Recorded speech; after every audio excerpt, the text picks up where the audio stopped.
Deep within the rugged desert canyons of southern Jordan lies a treasure. This treasure is a city unlike any other in the world. It is a place whispered about in legends, a lost kingdom rediscovered. This remarkable site is known as Petra. Imagine a city entirely carved from rose-red sandstone cliffs. This is the magic of Petra, a testament to human creativity and resilience. Petra is often called the Rose City because of the stunning color of its rock. The sandstone cliffs glow with warm hues of red, pink and orange. These colors change with the light of the sun throughout the day. In the morning, the rocks might appear soft and pale. As the sun climbs higher, they blaze with fiery intensity. Then, as evening approaches, they soften again into gentle pastels. This ever-changing spectacle is part of what makes Petra so captivating. It is a city that seems alive, its stone heart beating with the rhythm of the desert. Visiting Petra is like stepping into a storybook, a place where history and nature have collaborated to create a masterpiece. Petra stands as a powerful symbol of Jordan's rich heritage. It is a UNESCO World Heritage Site, recognized for its outstanding universal value. The raw beauty of the landscape, combined with the artistry of its creators, makes Petra a truly unforgettable destination. The story of Petra begins long ago with a remarkable people known as the Nabateans. They were originally a nomadic Arab tribe skilled in surviving the harsh desert conditions. Around the 6th century BCE, they began to settle in the area that would become Petra. They chose this location wisely. It was naturally fortified by high sandstone cliffs and had access to precious water sources. This strategic position allowed them to control important trade routes that crisscrossed the ancient Middle East.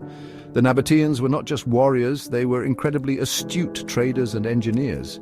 They specialized in the lucrative incense trade, particularly frankincense and myrrh.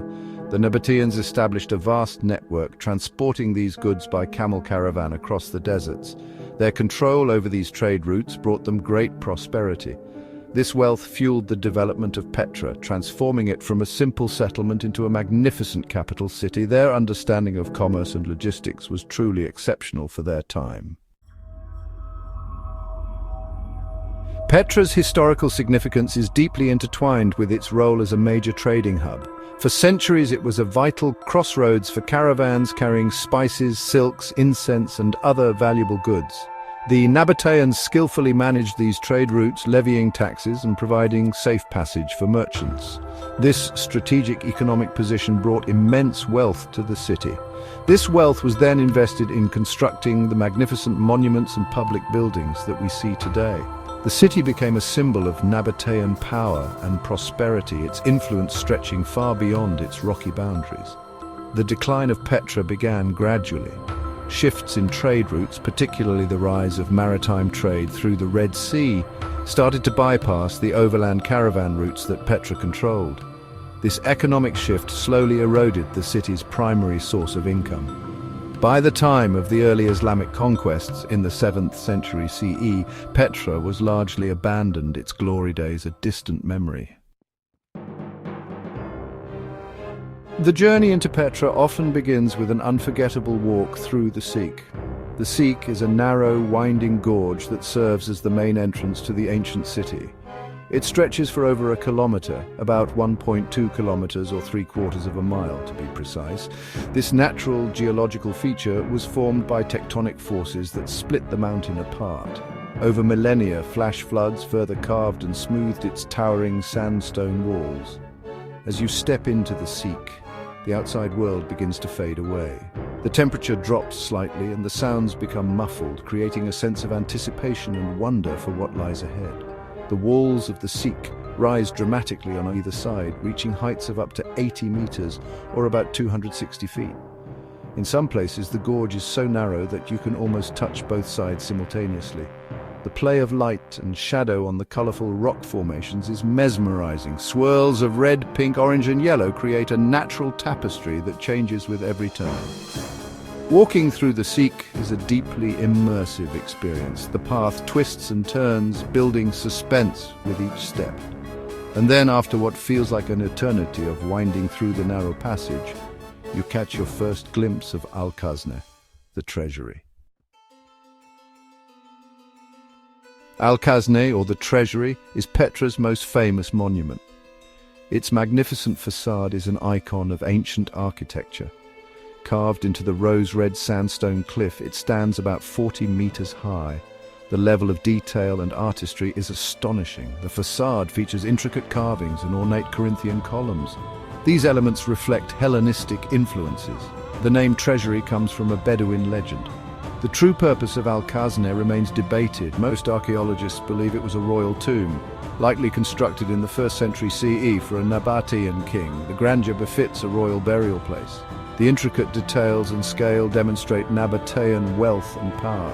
The facade is best viewed in the morning light. As the sun rises, it illuminates the sandstone with a warm, rosy hue. The Treasury stands as a symbol of Petra's enduring mystery and timeless appeal.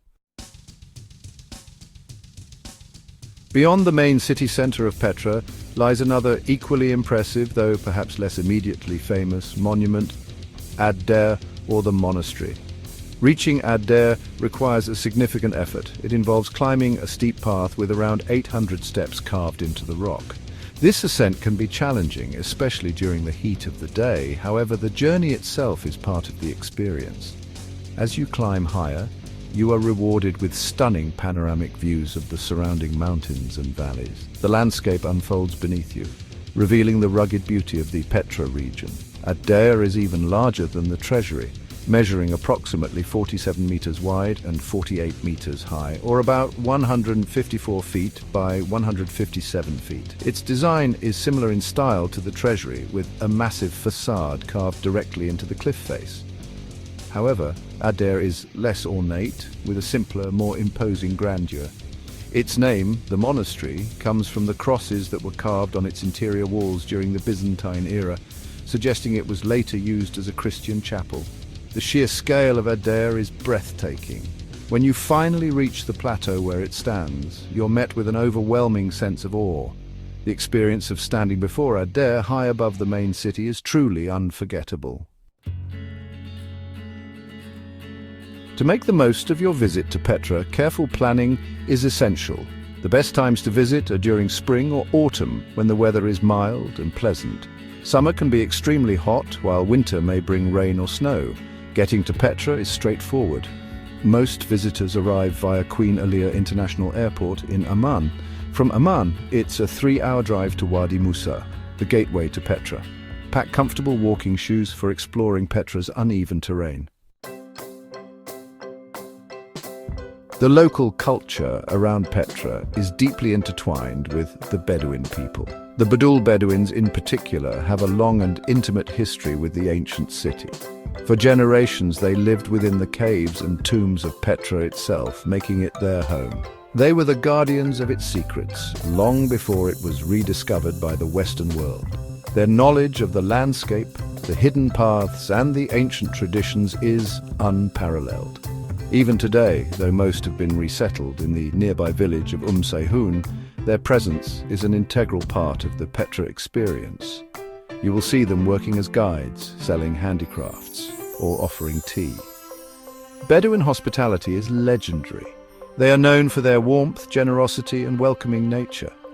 It is common for Bedouins to invite visitors to share a cup of sweet mint tea or coffee with them. This is a gesture of friendship and a way to share their culture. Supporting local Bedouin businesses, such as buying authentic handicrafts or hiring a Bedouin guide, can help contribute to their livelihoods and the preservation of their culture. Petra is more than just a collection of ancient ruins. It is an experience that touches the soul. It is a journey back in time, a testament to human ingenuity and a celebration of natural beauty. The sheer scale of the city, carved from solid rock, leaves an indelible impression on all who visit. Standing before the majestic treasury or the awe-inspiring monastery, you cannot help but feel a profound sense of wonder. The magic of Petra lies not only in its grand monuments, but also in its hidden details. It is in the play of light on the sandstone cliffs, the intricate carvings on a forgotten tomb, and the resilience of the desert flowers blooming in the arid landscape. It is in the warmth of the Bedouin people who share their heritage with such grace. Every corner of Petra tells a story. Every pathway leads to a new discovery. Visiting Petra is often described as a once-in-a-lifetime experience, and for good reason. There are few places on Earth that can evoke such a powerful sense of awe and connection to the ancient world. So if you ever have the chance to answer Petra's timeless call, do not hesitate. Petra is not just a destination, it is an adventure, a discovery, and an inspiration.